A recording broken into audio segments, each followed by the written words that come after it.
Yes, and welcome back to the Ash Williams Show. My name is Ash Williams, and I am fired up. How the fuck are ya? Come on. Woo. Feel the electric guitar. Who's playing today? Jesus Christ. For some reason, I think it's John Paul Young, even though he doesn't even play guitar. I can just see his teeth. He's smiling back at us, saying, "You didn't think I could play guitar, did you?" No, we didn't, John Paul. No, we didn't. On the keyboard, it's John Foreman. Yeah, from GMA. Beautiful playing, Johnny Foreman. I got that text on the hotline 0406 284 954 during the week, and it simply read, "I reckon it's John Foreman on the keys." And do you know what? Sometimes you just read things and you feel things in life and it feels right. That felt right. That felt right. Shout out to you, Johnny Foreman. You know, my mate, who I won't name, used to date you and says you were wonderful in the sack. All right, so shout out to you.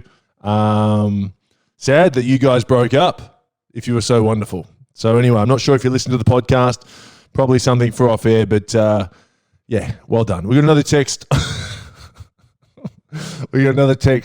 From Bort74.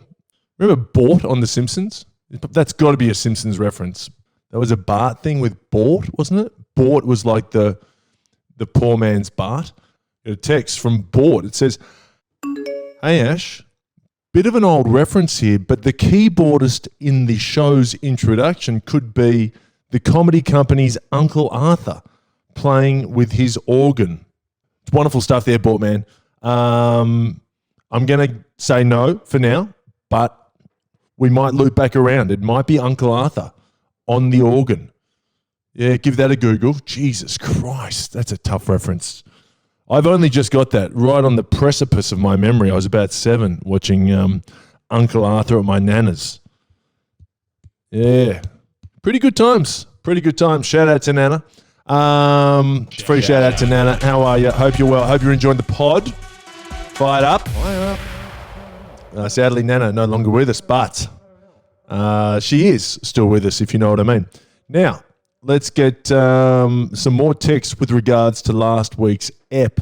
And by the way, if you're watching this on YouTube, you'll see it's dark. I'm recording this at nighttime, which is really risky because I'm getting fired up on the long blacks and it's 7:30 p.m. So it might be a late night for me. But before we get your texts, let's get a simultaneous sip in 3, 2, 1sies. Now, last week I was talking about the crying hotline. If you missed it, I said I was watching Sex and the City and I wanted there to be a crying hotline that you could call and speak to someone about specific movies and they'd talk you through your emotions. And I would call about Sex and the City. And we got some texts. This is from James Caruana. "I got chills when you started talking about Sex and the City movie last podcast. The ghost of Christopher Skase." Love that one. A bit of a thinker, that text. Could Skase have been a fan of Sarah Jessica Parker? It's one of the great mysteries we may never solve. Another text. "I sobbed when Big sent Carrie that email. I got all the feels. I was traumatized when they crossed paths after he left her at the altar. But then she belted him with her bouquet." I don't know if this person, by the way, is just going to tell the whole film, but let's push on. "I always hoped she'd end up with Aiden. You must watch the series if you haven't already. Then we can exchange pros and cons for each love interest. Be safe. Kiss. P.S. What's your view on Samantha using herself as a sushi train? Physically impossible, right? PP, she's on PSS, postscript, politicians are wank jobs." Nice. So let's start with, well, I've seen the series, so all good. I think it's a great series. I love the movie, though, because you can just, it's a bite-sized chunk of your life that you can get over and done with, you know. And You liked Aiden. I love Big. I think Big is the man. I think he's wonderful. I love his driver. I wish we could have seen more of his driver. We never saw his face. A bit like Wilson on Home Improvement. I would have loved to have seen just even the eyes of Big's driver, because he's always there. My driver's here. Let me give you a lift. My driver's there. My driver's there. The driver's always got such good parks. Like, this driver needs more airtime. I mean, Jesus Christ. Anyway, and Samantha, the sushi train, I think that's a beautiful question, because I think about that a lot. Like, the order you would do the sushi. Actually, how's this for some content? We're doing this. We're doing this. We need this. I'm going to do the Samantha sushi train and see if I can do it. This is good. This is like before when I said you just say things sometimes like John Foreman and it feels right. This feels right. So we're going to do the sushi train and see if I can do it. My strategy will be work from the legs up and try and do the jigsaw down below and then have my arms free and then get it done. And then I guess I wait on a table until Paul comes home to the hotel and he murders. And that's when Paul murders me. Okay, it's a wonderful climax to the movie. We're doing that. It's a wonderful text. Thank you for that. We've got so many texts here. Let's get a few more. Then we do need to push on. Ash just wanted to applaud you on another wonderful tough reference in the form of Max Bailey in the latest episode, Burjo's catchphrase. Nothing gets me harder than understanding a tough reference. And it was another beauty. Also, if I may, I'd love to give a big free shout out to the Buck Dog. Glad to hear he's still kicking goals and he's back on the pod. Keep making noise, Big Buck Dog, and keep producing the ripping content, Ash, because it's getting me all kinds of fired up. Cheers, Steve. Well done, Steve. It's a wonderful message. We actually did get some messages too about Goldie Guy. I got a message from Sean during the week. It said, hey, Ash, Sean from Patreon here. I just listened to your ep and I'm genuinely concerned about Goldie Guy. We need to follow up and ensure our team is safe, especially during these times. Love your work. And I wrote back to Shawnee. I said, yeah, man, I'll check in with Goldie Guy. To be fair, he usually leaves chaotic messages, but we checked in with Goldie Guy and he's all good. In fact, he's so good that he's joined Patreon, which I do really appreciate, Goldie. And he's left a voicemail here, so let's check this out. Ashley, woohoo! It's Goldie Guy. I'm back after my little break in the mountains. I am feeling balanced. I am more balanced than that guy on Man on Wire, the documentary, not the movie, that guy on the tightrope. I am more energized than Mark Jacko Jackson, who I met at a barbecue once and is a terrific guy. Look, a few things came up in the episode. Last episode, there's Makona. Now, I've been doing this for years. Get up 2 spoonfuls of Makona, big double shot. Halfway through, I think, nah, not enough. And I go and put another spoon in every morning. I've been doing that for years. Never enough. So, just keep topping them up. Just keep it going. And then it's always only 1 cup. The other thing that came, I thought you mentioned a guy to Rob about how he guessed. And it reminded me of a dude called Rob Guest. I don't know if you remember him. He was like a game show host back in the day. And he had a show called Simply Irresistible, a dating game show. It was like the Channel 9 version of a perfect match, but it was a bit more like interactive and fun. I was on that show and I got fucking gypped. I should have won it, but my mates in the audience were too stoned to do deals with other people's friends to make sure that I got voted in. Anyway, hope you're well. Talk soon. Good to be alive. Good to be alive. That might be Goldie Guy's best ever message. It was so dense with material and things I want to follow up on. I'm just going to go back to this bit. Simply Irresistible, a dating game show. It was like the Channel 9 version. Okay, so that's the problem with it. I thought he said a gay dating game show, but I think he meant just a game show. Let's look this up, because if it's a gay dating game show in the 90s on Channel 9, that's something I want to watch. Simply Irresistible with Rob Guest, of course, host of Man Oh Man. What the fuck? Hang on, is Rob Guest dead? No. Oh my God, Rob Guest is dead. What? Ah, that's terrible. I was going to try and get him on a show. Well, Valet to Rob, but fuck me dead. High drama here at the Ash Williams Show, but look, I mean, we'll look into it, whether it was a gay dating game show or just a dating game show. I really hope it was. Why can't we have a gay dating game show? Why haven't we got that? Are you kidding me? That'd be good fun. But some dudes are straight. Some dudes have got to be straight. And you got to figure out who's gay. Yeah, I like that. Yeah, it's fantastic, actually. It's a bit like Tens and Dudes, really. All right, let's push on with the show. Black Market episode on Patreon this week. All sorts of higher wire acts. Goldie Guy talked about man on a wire. I am a man on a wire in these Patreon episodes, okay? You've got accents. You're not meant to do accents anymore. I've attempted some accents. You've got stand-up from 2010, which is problematic to say the least. It's all there on... let's have a tease of it, actually. Let's have a tease. So he comes over, what will it be, Ash? And I go, it'll be spaghetti bolognese. And then... and he goes, I'm sorry, my friend. I cannot let you order that.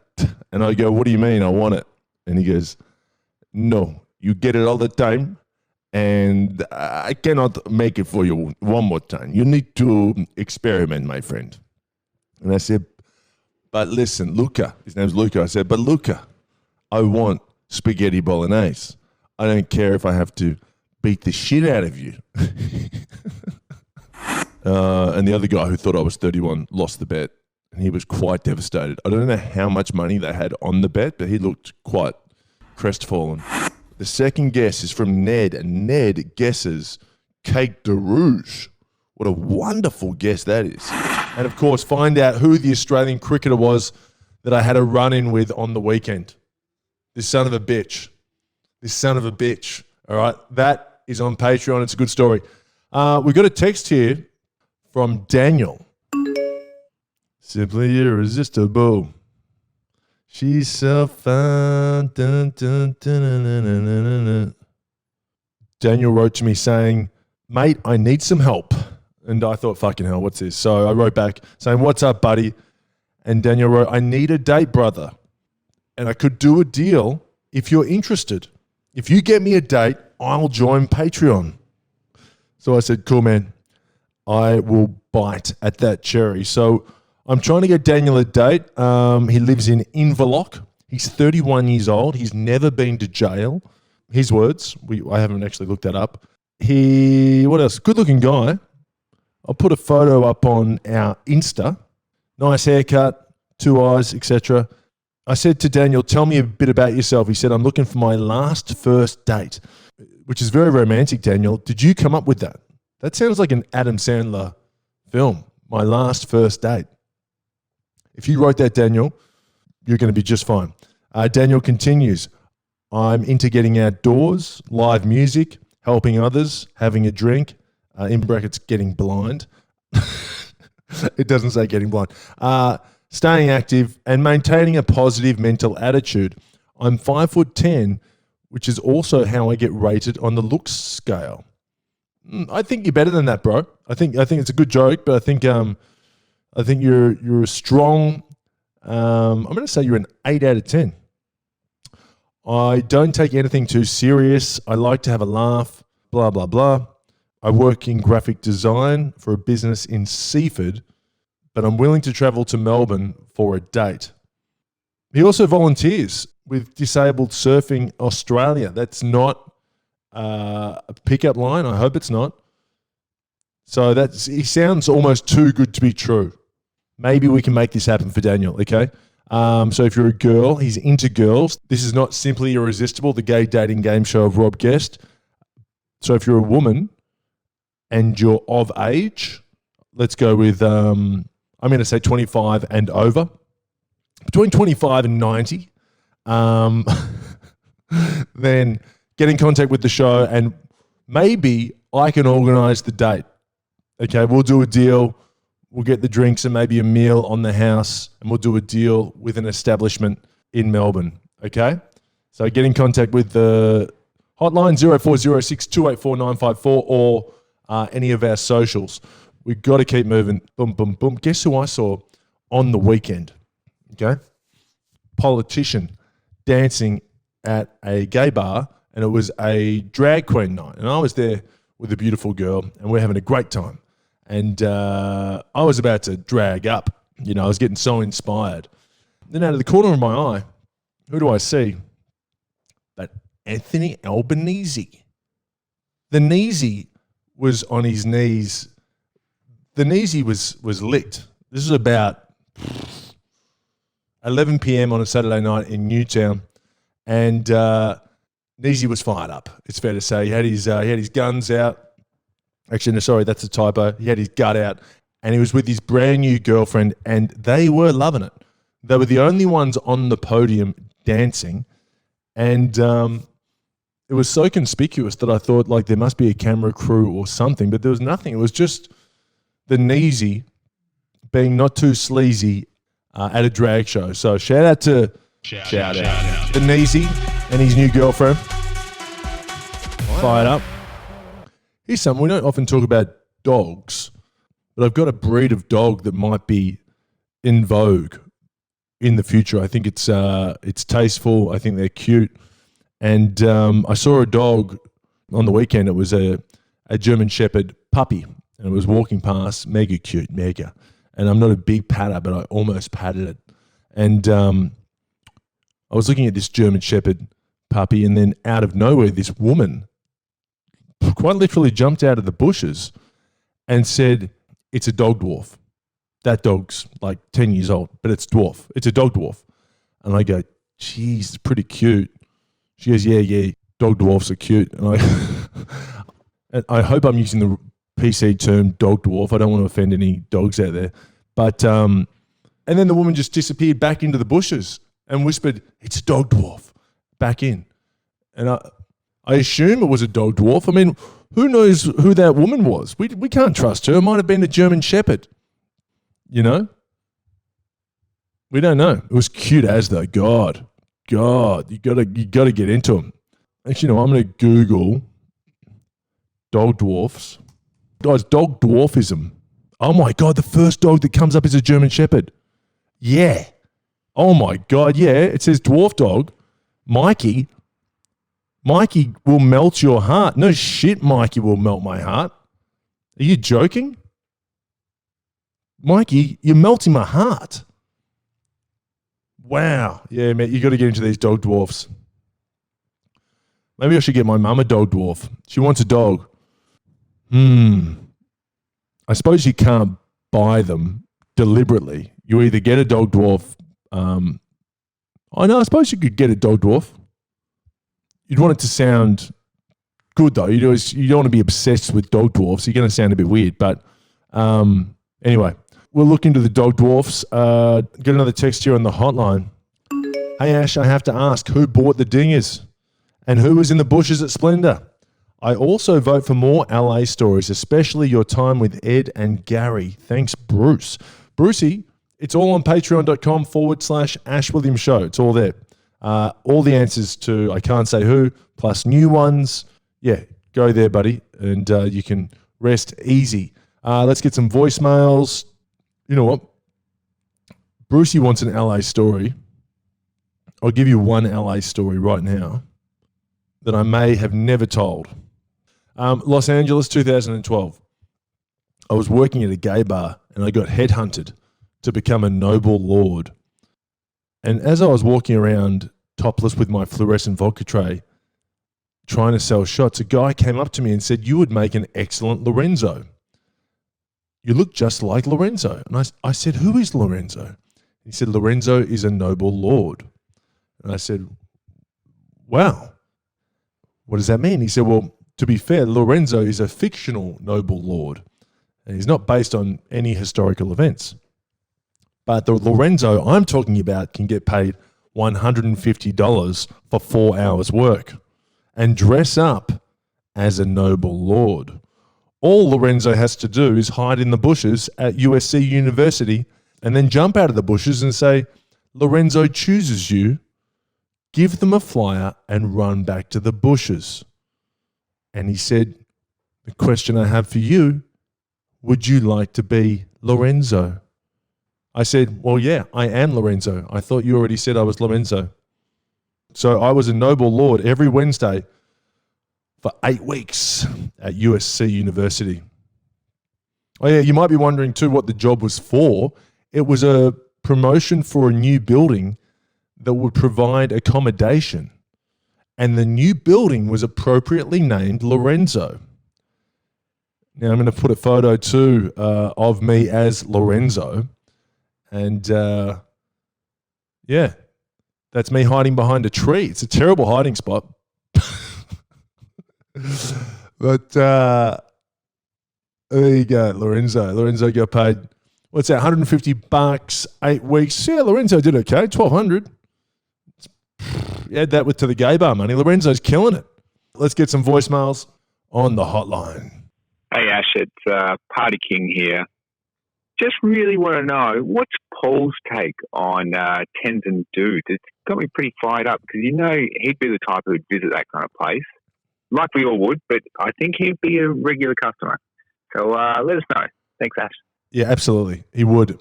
I'm in two minds with Paul. I do want to call him, but I feel like that storyline's done.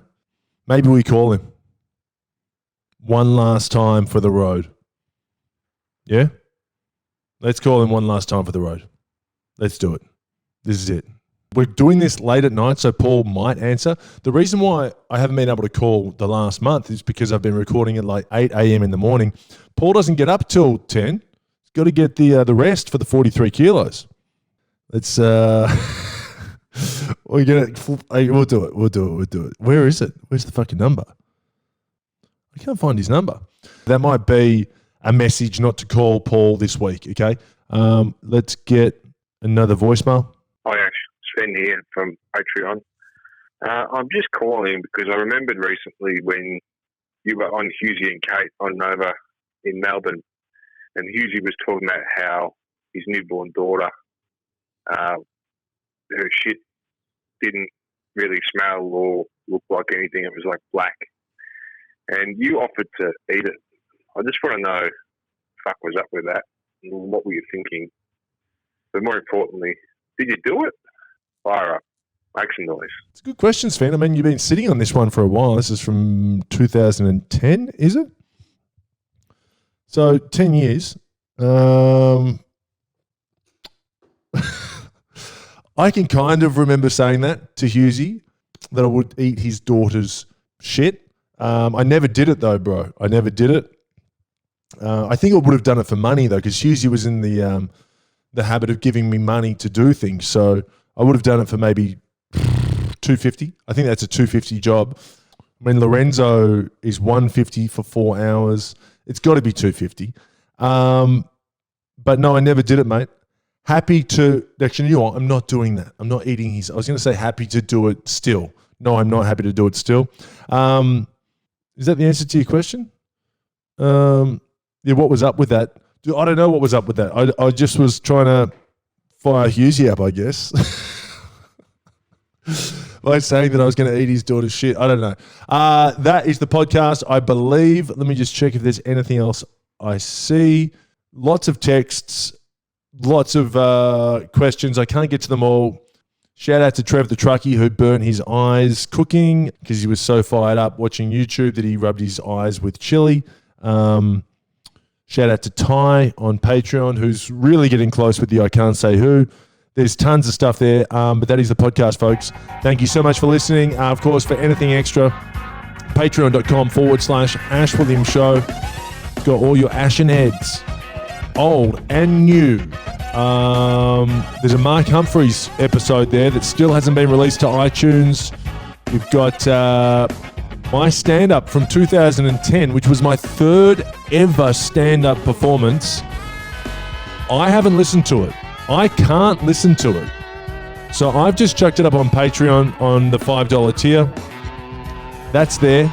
That's so problematic, it's not even funny. I might even take you through the set list of that set. It's so bad. I read through it. I'm like, man, how could I get away with saying that in 2010?